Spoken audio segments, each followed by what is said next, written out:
Hey guys, John V here from Phone Arena. Right now I'm doing a quick look between the Samsung Galaxy S4 and the Apple iPhone 5. Of course, both being flagships. The Galaxy S4 was announced here today not too long ago in New York City, and so we know a lot about the device. I'm going to quickly tell you the differences and what I like about both handsets.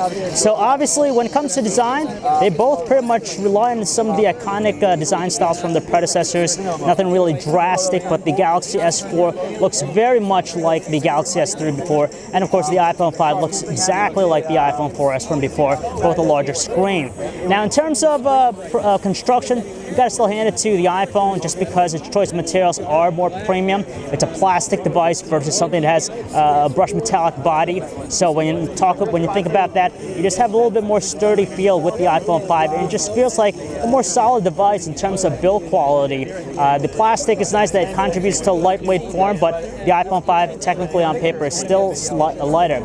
At the same time, for a device having such a large display, the Galaxy S4 is pretty streamlined, very thin, but quite frankly, I believe they're pretty, when you look at it right here, it's really hard to tell. They look nearly the same, but when you lay it flat on the table, you could kind of see like the iPhone 5 is just a teeny bit smaller.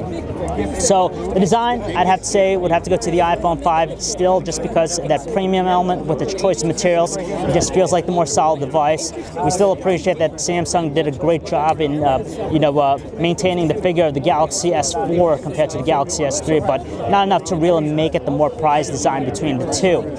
The other thing is just now the biggest thing here is just the core experience. Now I don't want to go too in depth about it, but I'll quickly tell you, with the iPhone 5, it's still pretty much the same. Nothing really drastic. The Galaxy S4 really improves upon the TouchWiz Nature UX from its predecessor. The more simplistic between them is, of course, the iPhone 5. You have Siri, but as far as the layout, the functionality, it's pretty much the same old iOS experience we've seen before.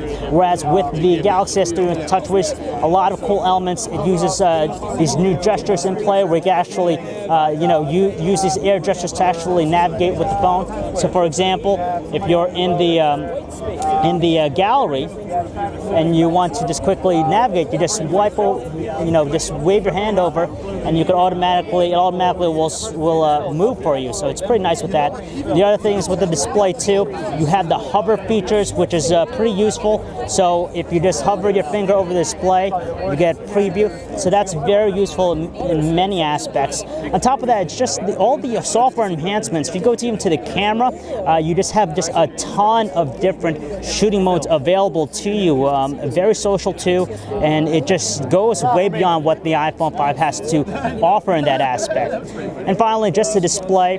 The iPhone 5, of course, 4-inch Retina display. The pixel density is higher on the Galaxy S4. So honestly, if we're looking far away, you could barely notice a difference in terms of quality, but when we look very closely, we could tell that the Galaxy S4's displays is just more detailed. And in terms of just as far as viewing angles, they're pretty much the same, though the iPhone 5's color reproduction tends to be a little bit more natural in tone, so you get more realistic colors, whereas the Galaxy S4, you're going to get those saturated colors that, it might not be too realistic, but hey, it has that wow factor to really capture some people. And of course, it's a 5-inch display versus a 4-inch one. So that's pretty much it, guys. Just a quick look between the two handsets. If you want to learn more about it, check out our website, phonearena.com. This is John V. Thanks for watching.